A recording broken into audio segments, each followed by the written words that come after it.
Welcome back to வெற்றி லா today. இன்னைக்கு நம்ம பார்க்க போற டாபிக் என்ன அப்படின்னா எக்ஸ்ட்ராடிக்ஷன். எக்ஸ்ட்ராடிக்ஷன்னா என்ன, எக்ஸ்ட்ராடிக்ஷனோட பேஸ் என்ன, எக்ஸ்ட்ராடிக்ஷனோட மீனிங் என்ன, அதை வந்து ஒரு 12 மார்க்ல கேட்டாலோ இல்லைன்னா ஒரு 7 மார்க்ல கேட்டாலோ எப்படி எழுதலாம் அப்படின்றத நம்ம இதுல பார்க்க போறோம். இது one of the most important question தான். இது வந்து 7 மார்க்ல கேட்பாங்க, இல்லைன்னா வந்து 4 மார்க்லயும் கேட்பாங்க. 4 மார்க்ல கேட்டாங்கன்னா நான் சொன்ன பாயிண்ட்ஸை கன்சைஸ் பண்ணி எழுதினாலே போதும்.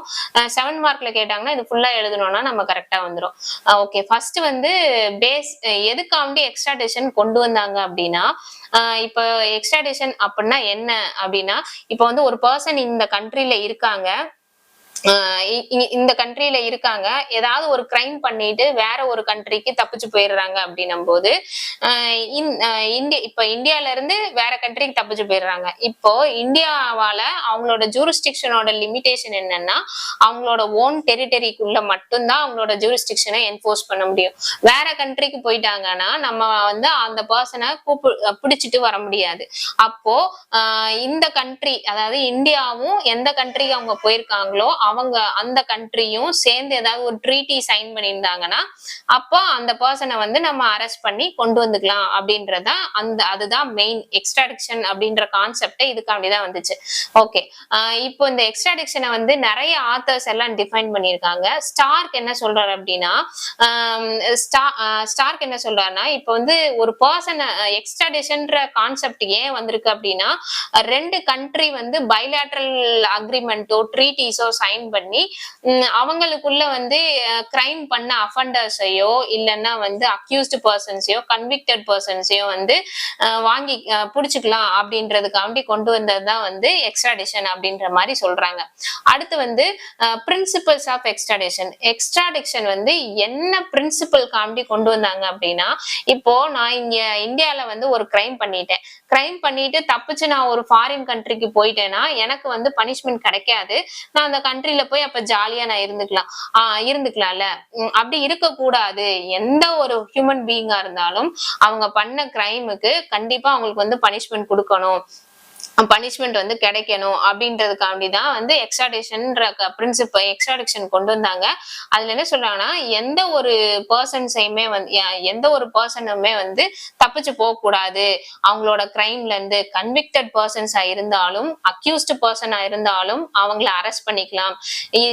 அவங்க ரெண்டு பேரும் அக்ரிமெண்ட் போட்டிருந்தா அரெஸ்ட் பண்ணிக்கலாம் அப்படின்றதுதான் வந்து இதோட பிரின்சிபல் கான்செப்டே. அடுத்து வந்து இப்போ எக்ஸ்ட்ராடிக்ஷன் அப்படின்னு வந்துட்டாலே அதுக்கு ஒரு கன்வென்ஷன் இருக்கணும். ஏதாவது ஒரு கன்வென்ஷன் மூலமா தான் வந்து இன்டர்நேஷனல் லால என்போர்ஸ் பண்ணி எல்லா கண்ட்ரீஸும் ஃபாலோ பண்ண முடியும். அப்ப இதுக்கு என்ன கன்வென்ஷன் வந்துச்சுன்னா, யூரோப்பியன் கன்வென்ஷன் ஃபார் எக்ஸ்ட்ராடிக்ஷன் 1957ல வந்து அந்த கன்வென்ஷன் வந்துச்சு அப்படின்றாங்க. இந்த கன்வென்ஷன்ல என்ன சொல்றாங்க அப்படின்னா, எந்த ரெண்டு ஸ்டேட்ஸ் வந்து ட்ரீட்டி சைன் பண்ணிருக்காங்களோ அந்த ரெண்டு ஸ்டேட்ஸுமே வந்து பொலிட்டிக்கல் அந்த ரெண்டு ஸ்டேட்ஸுமே வந்து அக்யூஸ்டு பர்சன்ஸையோ இல்லைன்னா வந்து யாரு தேவைப்படுறாங்களோ அவங்கள வந்து எக்ஸ்ட்ராடிக்ட் பண்ணிக்கலாம் அப்படின்னு தான் சொல்றாங்க. அடுத்து வந்து எசென்சியல் கண்டிஷன்ஸ் ஃபார் கிராண்டிங் எக்ஸ்ட்ராடிக்ஷன். எந்தெந்த கண்டிஷன்ஸ்ல எல்லாம் எக்ஸ்ட்ராடிக்ஷன் கிராண்ட் பண்ணுவாங்கன்னா, ரெண்டு ஸ்டேட் அக்ரிமெண்ட் போட்டிருந்தா கிராண்ட் பண்ணுவாங்கன்றாங்க. எந்தெந்த கண்டிஷன்ல எல்லாம் கிராண்ட் பண்ண மாட்டாங்க அப்படின்னா, இப்ப வந்து பொலிட்டிக்கல் அஃபெண்டர்ஸை கிராண்ட் பண்ண மாட்டாங்க, எக்ஸ்ட்ராடிக்ட் பண்ணி கொடுக்க மாட்டாங்க அப்படின்றாங்க. பொலிட்டிக்கல் அஃபெண்டர்னா யார் அப்படின்னா, பொலிட்டிக்கல் கிரைம் ஒரு கண்ட்ரில பண்ணியிருந்தாங்க அப்படின்னா அவங்கதான் வந்து பொலிட்டிக்கல் அஃபெண்டர் அப்படின்னு சொல்லி சொல்லுவாங்க. அவங்க வந்து வேற ஒரு கண்ட்ரிக்கு தப்பிச்சு போறாங்க அப்படின்னா அவங்கள எக்ஸ்ட்ராடிக்ட் பண்ண முடியாது. அதே மாதிரிதான் மிலிட்டரி கிரைம் பண்ணவங்களே வந்து எக்ஸ்ட்ராடிக்ட் பண்ணி கொடுக்க முடியாது அப்படின்னு சொல்றாங்க. அடுத்து வந்து ரூல் ஆஃப் ஸ்பெஷாலிட்டி அப்படின்னு ஒரு கான்செப்ட் இருக்கு. ஸ்பெஷாலிட்டி கான்செப்ட் அப்படின்னா என்ன சொல்ல வராங்கன்னா, இப்ப வந்து ஒரு பர்சன் இருக்காங்க, அவங்கள வந்து என்ன ரீசன்காண்டி எக்ஸ்ட்ராடிக்ட் பண்ணி கூட்டிட்டு போறோமோ அந்த ரீசனுக்கு மட்டும்தான் அவங்கள பனிஷ் பண்ணணும் அப்படின்றதுதான் வந்து இதோட கான்செப்ட். இதுக்கு வந்து ஒரு கேஸ்ல இருக்கு, யூஎஸ் வெர்சஸ் ரவுச்சர் அப்படின்னு சொல்லி ஒரு கேஸ்ல. இந்த கேஸ்ல வந்து ரவுச்சர்ன்ற பர்சன் வந்து அவங்களோட ஃபெல்லோ ஷிப்ல ஒர்க் பண்ணிட்டு இருப்பாரு, ஃபெல்லோ சர்வெண்ட்டை வந்து மர்டர் பண்ணிடுவாரு. அதுக்காண்டி வந்து யூஎஸ் வந்து அவங்கள எக்ஸ்ட்ராடிக்ட் பண்ணி கேட்டிருப்பாங்க, அவங்களும் அனுப்பிச்சிருப்பாங்க. ஆனா யூஎஸ் கோர்ட்ல வந்து என்ன பண்ணிட்டாங்க அப்படின்னா, அவரை வந்து மர்டர் கேஸ்க்காண்டி தான் வந்து எக்ஸ்ட்ராடிக்ட் பண்ணி கொடுத்துருப்பாங்க. ஆனா இந்த இடத்துல என்ன பண்ணிட்டாங்கன்னா மர்டர் கேஸுக்காண்டியும் பிளஸ் இன்னொரு பர்சனை வந்து கிரீவியஸ் ஹர்ட் பண்ணதுக்காண்டியும் வந்து கோர்ட்ல வந்து சரண்டர் பண்ணிருப்பாங்க. ஜட்ஜஸ் என்ன சொல்லிடுவாங்கன்னா based on the European convention படி என்ன ரீசன்காண்டி எக்ஸ்ட்ராடிக்ட் பண்றோமோ அந்த ரீசனுக்கு தான் வந்து அவங்கள வந்து பனிஷ் பண்ண முடியும், அதுக்கு மட்டும்தான் அவங்கள பனிஷ் பண்ண முடியும்னு சொல்லிட்டு அந்த கேஸை வந்து அந்த ரீசனை மட்டும் சொல்றாங்க. அடுத்து வந்து no extradition based on religious crimes, religious crimes ரிலேட்டடான எக்ஸ்ட்ராடிஷன் வந்து இது பண்ண மாட்டாங்க அப்படின்னு சொல்லி சொல்றாங்க, எக்ஸ்ட்ராடிட் பண்ணி கொடுக்க மாட்டாங்க அப்படின்றாங்க. அடுத்து டபுள் கிரிமினாலிட்டி. டபுள் கிரிமினாலிட்டினா என்னன்னா இப்ப வந்து நான் இருக்கேன்னா நான் இந்தியால ஒரு கிரைம் பண்ணிருக்கேன்னா என்ன நான் வந்து யூஎஸ் சிட்டிசனா இருக்கணும், ஆனா நான் பண்ண கிரைம் யூஎஸ்லயும் வந்து கிரைமா இருந்துச்சு அப்படின்னா இதுதான் டபுள் கிரிமினாலிட்டி கான்செப்ட் அப்படின்னு சொல்லி சொல்றாங்க. இந்த டபுள் கிரிமினாலிட்டி இது எல்லாத்தையும் பொறுத்த வரைக்கும் பிரைமா ஃபேசியா கேஸா இருக்கணும், எவிடன்ஸ் வந்து ப்ரூடென்ட்டா இருக்கணும், அப்பதான் வந்து எக்ஸ்ட்ராடிக்ட் பண்ணி கொடுப்பாங்க அப்படின்ற மாதிரி சொல்றாங்க. இதுதான் வந்து எக்ஸ்ட்ராடிக்ஷன்ல வந்து மெயினா நம்ம வந்து எழுத வேண்டியது. அதுக்கடுத்து வந்து நான் ஒரு 2-3 கேசஸ் சொல்றேன். ரெக்ஸ் வெர்சஸ் காட்வே அப்படின்ற கேஸ். இந்த கேஸ்ல என்ன சொல்லியிருப்பாங்க அப்படின்னா ஒரு பர்சன் காட்வே அப்படின்றவர் வந்து ஒரு ஃப்ரிம் அப்படின்னா 2-3 பேர் சேர்ந்து ஒரு கம்பெனி மாதிரி வச்சிருக்காங்க. அந்த கம்பெனிக்காண்டி எங்க வச்சிருக்காங்கன்னா இங்கிலாந்துல வச்சிருக்காங்க. அந்த கம்பெனிக்காண்டி சில குட்ஸை வந்து சுவிட்சர்லாந்துல வந்து அதாவது தப்பான டாக்குமெண்ட்ஸ் ப்ரொவைட் பண்ணி வாங்கிடுறாங்க. இது சுவிட்சர்லாந்து கவர்மெண்ட்டுக்கு தெரிஞ்சோடனே சுவிட்சர்லாந்து என்ன பண்றாங்கன்னா இங்கிலாந்துல இருக்க அந்த கம்பெனில காட்வே வந்து எக்ஸ்ட்ராடிக்ட் பண்ணி கேட்டிருப்பாங்க, அவங்க வந்து எக்ஸ்ட்ராடிக்ட் பண்ணி கொடுத்திருப்பாங்க. இதுதான் வந்து எக்ஸ்ட்ராடிஷனுக்கு வந்து கேஸ். இந்த முகமது அலி கான் இந்த கேஸ்ல என்ன சொல்லியிருப்பாங்கன்னா அவர் வந்து ஒரு கள்ள நோட்டு இந்த மாதிரி எல்லாம் தயாரிச்சு கிரைம் பண்ணியிருப்பாரு இந்தியால.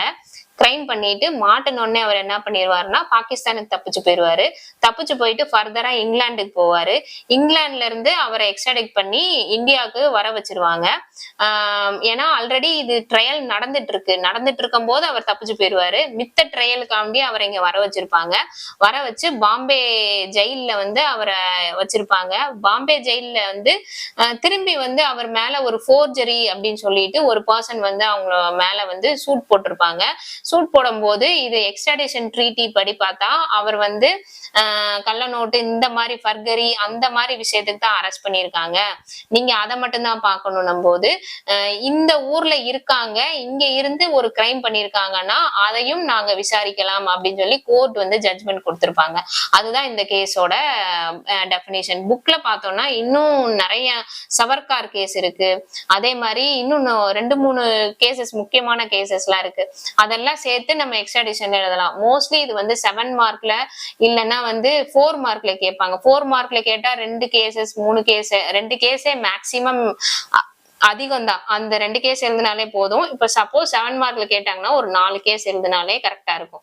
இதுதான் எக்ஸ்ட்ராடிக்ஷன்ல நம்ம எழுத வேண்டியது. இதுக்கு வந்து இன்ட்ரோடக்ஷன் கன்க்ளூஷன் போட தேவையில்ல. 12 மார்க்னு கேட்டா மட்டும்தான் நம்ம சினாப்சிஸ் போட்டு எழுத போறோம். இது எக்ஸ்ட்ராடிக்ஷன்ல பார்த்தாச்சு. Law related videos, current affairs, recent judgements பத்தி தெரிஞ்சுக்கணும் அப்படின்னா லா ஸ்டூடெண்ட்ஸ் வந்து மறக்காம எங்க சேனல் சப்ஸ்கிரைப் பண்ணி வச்சுக்கோங்க. லா ஸ்டூடெண்ட்ஸ்க்கு எங்க சேனல் வந்து பயங்கர யூஸ்ஃபுல்லா இருக்கும். தேங்க்ஸ் ஃபார் வாட்சிங்.